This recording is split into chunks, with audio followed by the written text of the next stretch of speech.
Hello everyone, क्या हाल है आप सभी के। मेरा नाम है आतिफ और आप लोग देख रहे हो एक और बार एनिमेस ठीक।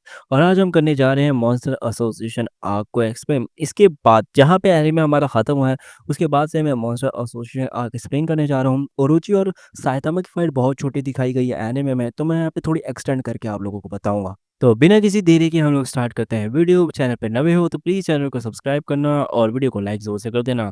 एंड मैं वन पीस और कई सारे एनिमे भी एक्सप्लेन करता हूँ, तो आप लोगों को नोटिफिकेशन जल्द से जल्द आ जाएगी। तो चलिए वीडियो को स्टार्ट करते हैं। उरोची वहाँ खड़ा होता है जब वो देखता है कि ओवरग्रोन रोवर उसे देखकर डर के मारे भाग जाता है। ये देखकर ओरोची साइतामा से पूछता है कि क्या उसने उस कुत्ते के साथ कुछ किया था। साइतामा सिंपल सा जवाब देता है कि उसने बस उसकी बैड बिहेवियर की वजह से रोवर को एक स्मैक दिया था। चीजों को परसीव करने की अपनी अच्छी सेंस के साथ ओरिची फिगर आउट कर लेता है कि गुगेत्सु और एल्डर सेंटिपीड को हराने वाला कोई और नहीं बल्कि साइतामा ही है। वो ये भी रियलाइज करता है कि गोस्ट टाउन हॉरर के बारे में जो रूमर्स थे वो किसी और मास्टर के लिए नहीं बल्कि साइतामा खुद के लिए थे। अब ये समझ कर कि हीरो की स्ट्रेंथ उसके द्वारा कभी मिले किसी भी इंसान से काफी ज्यादा है, और ये देखकर खुश होकर कि उसे आखिरकार कोई ऐसा मिला है, ओरोची अपना मास्क उतार देता है और साइतामा को जमीन के काफी नीचे ले जाता है जहाँ एक मिस्टीरियस श्राइन मौजूद होता है। उस जगह पर पहुंचने के बाद जहाँ आसपास के एरियाज लावा से भरे हुए होते हैं, ओरोची उसे एक्सप्लेन करता है कि उसे एक टैबलेट मिला था जिसमें उसकी तस्वीर बनी हुई थी और लिखा था कि गॉड को रिजरेक्ट करने के लिए एक वर्दी सेक्रीफाइस चाहिए। इस वजह से उसने ये माना कि ये बात उसे एक गॉड के रूप में रेफर कर रही है।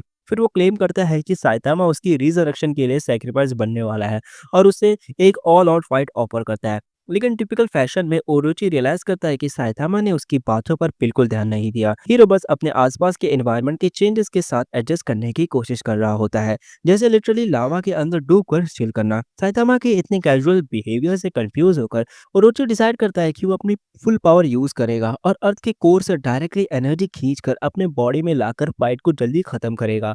जैसे ही ओरोची अर्थ के कोर से एनर्जी सोर्स करना शुरू करता है, एक मैसिव वर्ल्ड वाइड अर्थक्वेक आ जाता है जो लगभग पूरे प्लेनेट को लोगों को महसूस होता है। अपनी आंखों में इतनी एनर्जी गैदर करने के बाद जो साइतामा को खत्म कर सके, ओरोची अपना गॉड फायर कैनन अनलेश करता है, एक मैसिवली पावरफुल एनर्जी अटैक जो साइतामा को एलिमिनेट करने के इरादे से उसकी तरफ फायर की जाती है। इसके रिस्पांस में हमारा बार्ड किंग अपनी एक सीरियस मूव से अटैक का सामना करता है, उसका प्रोलिफिक सीरियस क्वाड गन जो ओरोची के गॉड कैनन को कंप्लीटली कैंसिल कर देता है और ओरोची पूरी तरह शॉक हो जाता है। पहले क्लैश के खत्म होते ही साइतामा तुरंत मॉन्स्टर किंग की तरफ जंप करता है और उसे एक ही पंच में उड़ा देता है, उनकी पूरी बैटल को खत्म करते हुए, जो ऑफ कोर्स इतने जल्दी ही हो जाती है। ओरोची को एक ही पंच में हराने के बाद साइतामा मॉन्स्टर किंग का शुक्रिया अदा करता है कि उसने उसे एक नया बाथिंग एरिया दिया और फिर वहां से निकल जाता है। ओरोची जो धीरे धीरे फेड होने लगता है नोटिस करता है कि वो जगह क्रम्बल होना शुरू हो रही है। अपनी बची कुछ स्ट्रेंथ के साथ वो मिस्टीरियस श्राइन तक घसीटते हुए जाता है ताकि उसे डिस्ट्रॉय होने से बचा सके। लेकिन जैसे ही वो एंशिएंट टैबलेट के सामने पहुंचता है और ज्यादा पत्थर गिर जाते हैं और दीवार पर गॉड की एक इमेज रिवील हो जाती है, तो पहले ओरोची को बिल्कुल भी दिखाई नहीं दी थी। उस मोमेंट पर क्योंकि ओरोची ऑलरेडी डिफीट हो चुका था, गॉड पूरी तरह मेस्ड अप हो जाता है। वो अपनी एक आंख काउट के रूप में भेजता है, लेकिन उसे सिर्फ मॉन्स्टर किंग के बचे कचे रिमेन्स ही मिलते हैं। किंग जो कॉन्स्टेंटली उस जगह पर आ जाता है मॉन्स्टर की आंख के द्वारा देखा जाता है। इसके बाद वो भागता है और बेस के और भी नीचे के पार्ट में गिर जाता है। साइतामा को ना देखने पाने की वजह से वो आंख रैंडमली बार्ड हीरो के द्वारा डिस्ट्रॉय हो जाती है, जिससे गॉड गलती से ओरोची को डिस्ट्रॉय करने वाला किंग को मान लेता है और इस सीरीज के अब तक के सबसे स्ट्रॉन्ग बिंग को कंप्लीटली स्किप कर देता है। हम देखते हैं कि पूरी पूरी प्रिजनर्स ने मॉन्स्टर एसोसिएशन की बेस की अंडरग्राउंड वॉल्स के थ्रू स्विंग करते हुए न्यान की अपनी सर्च कंटिन्यू रखी है। वो एक छोटे चेंबर में पहुंचता है जो टॉर्चर इक्विपमेंट से भरा होता है और देखता है कि गारो एक्चुअली दीवार से चेन्ड है, सीमिंगली अनकॉन्शियस। गारो को इनफेमस हीरो हंटर के रूप में पहचाने बिना पूरी प्रिजनर उसे बस एक और ह्यूमन हॉस्टेज समझता है और उसे रिलीज करने के लिए आगे बढ़ता है, खुद को एक एस क्लास हीरो के रूप में इंट्रोड्यूस करवाते हुए। लेकिन जैसे ही पूरी पूरी प्रिजनर्स गारो का चेहरा वॉन्टेड पोस्टर से पहचान लेता है, गारो होश में आ जाता है, चेन तोड़ देता है और तुरंत हीरो पर बहुत सारे स्ट्राइक्स के साथ ब्रूटल पम्बलिंग शुरू कर देता है। कहीं और साइतामा मॉन्स्टर एसोसिएशन बेस के अंदर भटकता रहता है जब वो किसी एक ऐसे इंसान को ढूंढ रहा होता है जिससे वो अपने अपार्टमेंट के नीचे के शोर के बारे में बात कर सके। उसे एक मिस्टीरियस बीइंग एम्बुश करता है लेकिन वो उसे एक ही पंच में मार देता है। उसे कोई इंफॉर्मेशन मिलने से पहले ही अगला कॉर्नर घूमते ही उसे फ्लैशी फ्लैश वेट करता हुआ मिलता है। फ्लैश साइतामा के साइज और को गॉच करता है और डिड्यूस करता है कि वो एक मॉन्स्टर होगा, इसलिए वो कॉर्नर के अराउंड डैश करता है और अपने टारगेट पर स्लैश करता है, लेकिन साइतामा इजीली उसे डॉज कर लेता है। फ्लैशी फ्लैश शॉक हो जाता है, लेकिन फिर भी उसे पहचान लेता है कि ये वही बी क्लास हीरो है जो कभी पास्ट में एक एस क्लास मीटिंग में उसके साथ आया था। फ्लैशी अपना special Flashy Flash move Saitama पर परफॉर्म करता है, जिसे साइतामा बस एक हाथ से स्वॉर्ड पकड़कर रोक लेता है। बिल्कुल अनअम्यूज्ड साइतामा फ्लैश पर अक्यूज करता है कि उसने पहले अटैक करके मॉन्स्टर जैसा बिहेवियर किया, इसलिए फ्लैशी फ्लैश सिचुएशन को क्विकली कंट्रोल करता है और क्लैरिफाई करता है कि वो भी एक हीरो ही है। फ्लैश एक्सप्लेन करता है कि वो मॉन्स्टर एसोसिएशन के टेरिटरी में है और उसे शेल्टर ढूंढना चाहिए। फ्लैश उसे मॉन्स्टर किंग ओरोची के एग्जिस्टेंस के बारे में भी बताता है, तो साइतामा को एक्साइट कर देता है, लेकिन बंदा ये रियलाइज नहीं करता है कि वो उसे पहले ही फाइट करके खत्म कर चुका है। जैसे जैसे वो आगे बढ़ते हैं, फ्लैश ही फ्लैश साइतामा की प्रेजेंस से इरिटेट हो जाता है और हाई स्पीड पर भागकर उसे छोड़ने की कोशिश करता है, लेकिन शॉक्ड रह जाता है जब कैप्ट बाल्डी आसानी से उसके साथ पेस मैच कर रहा है। मॉन्स्टर एसोसिएशन बेस के हॉरर के बीच साइतामा की कैजुअली फ्लैशी फ्लैश के साथ चलना एस क्लास हीरो को पूरी तरह फ्लैबरगास्टेड छोड़ देता है, ये सोचते हुए कि दुनिया में आखिर साइतामा इतनी आसानी से उसके साथ कैसे चल पा रहा है। दौड़ते हुए साइतामा नोटिस करता है कि उसने बेस के अलग अलग सेक्शंस में एक ही मॉन्स्टर कॉप्स बार बार देखा है। वो फ्लैशी फ्लैश से पूछता है कि क्या वो लॉस्ट हो गया है, लेकिन निंजा उसे इग्नोर कर देते हैं। फ्लैशी फ्लैश लिटरली वन पंच यूनिवर्स का जोरो है और साइतामा लिटरली बस एक फुल सर्कल में स्प्रिंट कर रहा है, होपिंग कि उसे कोई नया लड़ने वाला मिल जाए। बाहर ए क्लास और B class heroes Monster Association से वागान्मा को सेफ रखने के लिए कई तरह के मॉन्स्टर से लड़ रहे होते हैं।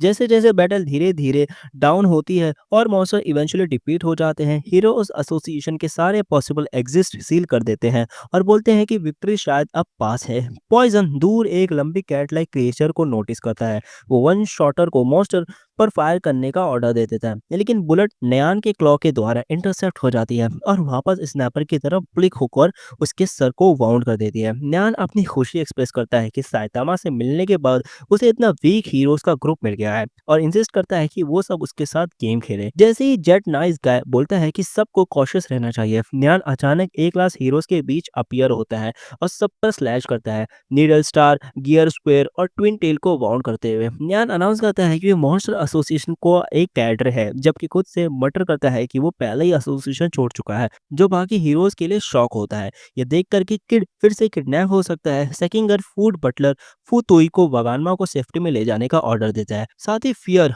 और पॉइजन फाइटिंग स्लांस ले लेते हैं, जब न्यान जो सीधा उनकी तरफ देख रहा होता है और देख के उनके ऊपर अटैक करने वाला होता है और बोलता है कि इस गेम का थीम है वागान्मा को टुकड़ों में चीरना, जबकि जबकि ग्रुप कंप्लीट हॉरर में देखता रहे। ये सुनकर मिजुकी अपना मेटल डिस्क ले लेती है, उसे डिस्कस में ट्रांसफॉर्म करती है और न्यान पर थ्रो करने की तैयारी करती है, जबकि ग्रीन अपनी वाइन से मॉन्स्टर को रिस्ट्रेन करता है, लेकिन न्यान अपनी ग्रेट स्पीड के साथ डिस्क को दांतों से पकड़ लेता है और उसे शैटर कर देता है। एथलीट हीरो के लिए ये शॉकिंग होता है। पॉइजन न्यान के फेस पर अटैक करने की कोशिश करता है, लेकिन उसकी ब्लेड कैट के आईलिड के द्वारा रोक ली जाती है और तुरंत टूट जाती है। जैसे ही फियर और शैडो रिंग क्रिएचर पर अटैक करते हैं, न्यान वाइन से स्लिप हो जाता है और उनकी ब्लेड को इंस्टेंटली शैटर कर देता है। फिर एक फ्लैश में हीरोज का रिएक्ट करने से पहले ही कैडरे ग्रुप को सिवियरली वुंड कर देता है, उन्हें डिफीट करते हुए। जैसे ही बचे हुए हीरोज डिवास्टेशन को शॉक के साथ देखते हैं, न्यान एक डरा हुआ वागान्मा भागते हुए देखता है और सोचता है कि वो कहाँ छुप सकता है। क्रिएचर को अपनी तरफ घूरते देखकर वागान्मा फूड बटलर फतोई को खाना बंद करने और स्पीड बढ़ाने का ऑर्डर देता है, सिर्फ यह सुनने के लिए कि एनर्जी रिप्लेनिश करने और मूव करने के लिए उसे खाना जरूरी है। इवेंट्स अनफोल्ड होते देखकर मिजुकी न्यान को वागान्मा और फूड बटलर फुतोई का पीछा करने से रोकने की कोशिश करती है, लेकिन क्रिएचर बस उस पर स्ट्राइक करता है और उसे हवा में उड़ा देता है। गियर स्पोर अपनी न्यूली अवेकन साइकिक पावर से उसकी फॉल कुशन करता है, फिर भी अपनी बची हुई एनर्जी का यूज करके प्योर रेज फील्ड अटैक के साथ न्यान पर अटैक करता है। वो पास के कई बिल्डिंग्स तोड़ देता है, रबर को शार्प प्रोजेक्टाइल्स में फॉर्म करता है और उन्हें मॉन्स्टर की तरफ थ्रो करता है, उसे जैक्ड टेट्रिस ब्लॉक्स की कैस्केड के नीचे दफन कर देता है। जैसे ही हम जानते हैं, इस यूनिवर्स में एस्पर्स का मॉब पर शेडिंग आउट गुड, ये साइकिक पावर्स का एक्सट्रीम उसे हिंट देता है कि बू किसी और के साइकिक एबिलिटीज का रेफरेंस हो सकता है। अटैक के तुरंत बाद गियर्स 4 का हेलमेट टेक्निक का ओवर यूसेज की वजह से टूट जाता है और वो कोलैप्स हो जाता है, पूरी तरह exhausted. By the way, Gear Spur एक सी क्लास हीरो भी है, जो कि एक यंग एस्पर के लिए लिटरली क्रेजी फीट है। इसलिए आई एम श्योर बैटल के खत्म होने के बाद अगर वो सर्वाइव कर जाता है तो रैंकिंग्स में काफी अपर जंप करेगा। वागान्मा हीरोज की अपेरेंट विक्ट्री पर ग्लोट करता है, लेकिन न्यान जो थोड़ा अलग तरीके से बिल्ड है, इसीलिए कैडरे का कोनोटेशन है उसके पास। अपने सुपर नेचुरल डेक्सटिलिटी का यूज करके पाइल से एस्केप करता है और फूड बटलर फ्यूटो के स्टमक पर एक क्विक स्लैश करता है, हीरो को सिवियरली वार्न करते हुए। मॉन्स्टर फिर वगार्मा को बताता है कि वो डिजास्टर लेवल ड्रैगन है, जो बच्चे को इतना डरा देता है कि वो फिर से पैंट्स गीला कर देता है। न्यान फिर उन्हें ड्रैग करना शुरू करता है ताकि सब ये देख सकें। अचानक एक massive high speed projectile monster की पुतोई और वगावने पर पकड़ तोड़ देता है। प्रोजेक्टाइल वापस घूमकर ड्राइव नाइट के हाथ में आ जाता है। रिवील होता है कि एस क्लास हीरो ने अपनी रिटर्न कर ली है। वगानमा और फूड बटल फुबुई सेफ्टी के लिए भाग जाते हैं। पहला मॉन्स्टर की बैड लक पर टॉन्ट करता है कि उसे एस क्लास हीरो मिल गया। दूर से second guard team leader events का टर्न देखकर खुशी से देख रहा होता है जब ड्राइव नाइट अपना टैक्टिकल ट्रांसफॉर्मेशन कैरियोड यूज करता है और न्यान पर लंच करता है उसे खत्म करने के इरादे से। जैसे ही हीरो मॉन्स्टर के अराउंड सर्कल करता है वो एनेस्थेटिक गैस स्प्रे करता है उसे इमोबिलाइज करने के लिए और तुरंत बाइक फॉर्म में उस पर चार्ज करता है। किसी तरह कैडर जमीन के क्रैक के थ्रू डॉच कर लेता है, लेकिन ड्राइव नाइट जमीन में एक स्ट्रॉन्ग सॉल्वेंट रिलीज करता है जो न्यान को वापस सरफेस पे आने पर मजबूर कर देता है। सरफेस पर आते ही हीरो कैडर पर कई मिसाइल्स लॉन्च करता है जिसे मॉन्स्टर इजीली डॉच कर लेता है और फिर खुद रिटेलिएट करता है। न्यान रोबोट पर डायरेक्ट अटैक रिलीज करता है, लेकिन drive night tactical transformation night use करके मॉन्स्टर को हवा में किक कर देता है। जैसे ही मॉन्स्टर अपर फ्लोट करता है वो फिर से टैक्टिकल ट्रांसफॉर्मेशन यूज करता है और फ्लाइंग कैरियट बनकर खुद को न्यान के ऊपर प्रॉपल करता है। वहां पहुंचकर वो बिशॉप फॉर्म में ट्रांसफॉर्म होता है और न्यान को जमीन में पंच कर देता है। लेकिन जैसे ही ये होता है स्लीपरी कार्डर अपना साइज चेंज करता है और ड्राइव नाइट सूट के अंदर स्लीप हो जाता है और अंदर से फिलाइन रेट्रीब्यूशन का यूज करके उसे काटना शुरू कर देता है। दोनों के सेपरेट होने के बाद drive night tactical transformation gold use करता है, जबकि सामने न्यान फ्लाइंग स्लैशेस अनलीश करता है जो साइबॉग की तरफ डायरेक्टेड होते हैं। लेकिन हीरो बिल्कुल अनहार्म्ड रहता है ट्रांसफॉर्मेशन के द्वारा मिले स्ट्रॉन्ग गोल्ड आर्मर की वजह से। उसके बाद दोनों एक और शॉर्ट कफल में एंगेज करते हैं। न्यान फिर से ड्राइव नाइट की बॉडी के अंदर स्लिप हो जाता है। एस क्लास के अंदर होते हुए कार्टर बॉडी के अंदर इधर उधर स्लिप करता है और अनप्रेडिक्टेबल एंगल से हीरो पर अटैक करता है। ड्राइव नाइट को लाइफ थ्रेटनिंग इंजरीज के लिए वनरेबल बना देता है।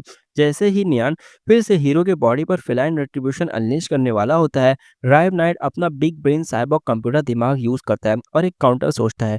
इंटरनल टेम्परेचर को एक्सट्रीम लेवल तक बढ़ा देता है जिससे मॉन्स्टर बाहर निकलने पर मजबूर हो जाता है। बाहर निकलते वक्त ड्राइव नाइट मॉन्स्टर को पकड़ लेता है और सिल्वर का यूज करके कार्टर के टॉर्सो में पीछे से स्टैब करता है, फिर डाइंग मॉन्स्टर की तरह एक्ट करता है। वहाँ खड़े टीम लीडर सेकिंगर फाइट के आउटकम से बहुत खुश होता है, लेकिन ये क्वेश्चन करता है कि ड्राइव नाइट पहले क्यों नहीं आया और पिछले 2 दिन से कहाँ था। ड्राइव ने बताता है कि उसका कॉम्बैट मेथड ओपोनेंट्स को पहले एनालाइज करना है और पिछले कुछ दिनों से वो मॉन्स्टर एसोसिएशन में इन्फिल्ट्रेट करके मैक्सिमम इंटेल गैदर कर रहा था। वो एक लेजर स्क्रीन फ्लिप करता है जिसमें उन सब मॉन्स्टर्स की एक्सट्रीमली डिटेल इन्फो होती है जिन्हें उसने सुना या एनकाउंटर किया है। वो पहले हीरोज को ये इन्फो देने से इसलिए रुका क्योंकि उसे पूरा यकीन है कि उनके बीच कोई एक ट्रेटर है। सेकिंगर से करंट सिचुएशन के बारे में पूछने पर उसे पता चलता है कि लिटरली सारे capable A heroes and incapacitated हो चुके हैं और hero association headquarters strongest monsters के अटैक के लिए बिल्कुल ओपन है। जैसे उनका ड्राइव नाइट एसोसिएशन पर अटैक होने के लेकर वरीड हो जाता है।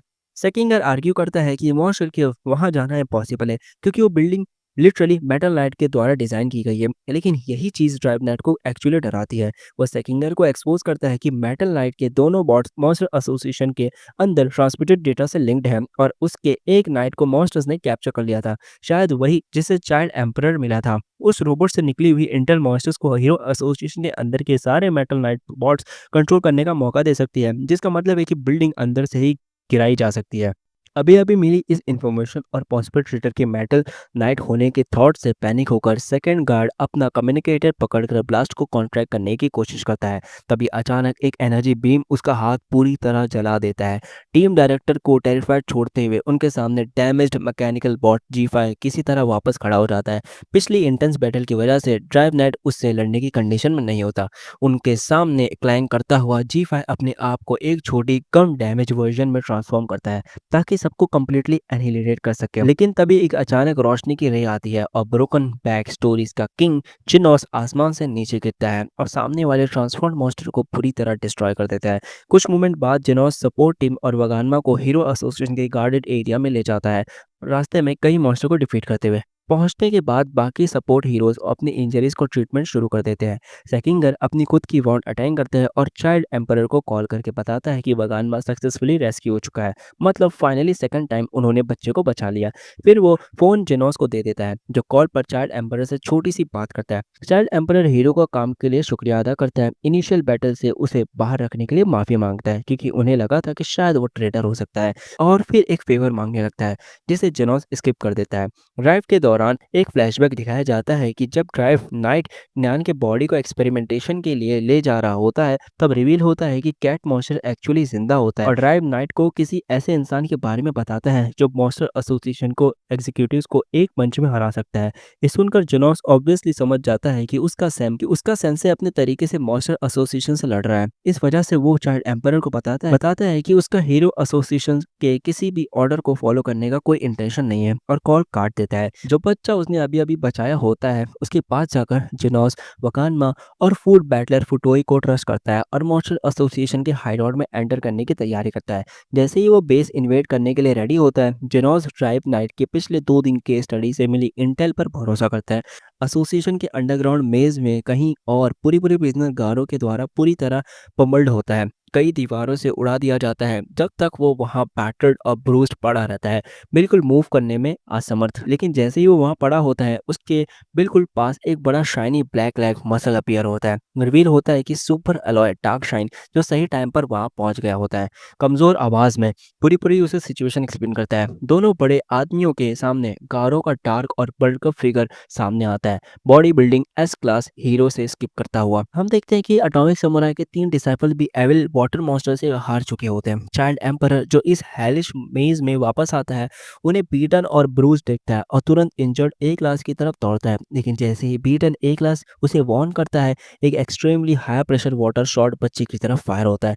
तुरंत समझकर कि ये परफेक्ट सिचुएशन है, वही एबिलिटी फिर से यूज कर सकता है। चाइल्ड एम्परर अपने रोबोट की फ्लैश फ्रीजिंग ब्रीथ यूज करता है, जो एविल वाटर के हर एक स्पेक को फ्रीज और क्रिस्टलाइज कर देता है।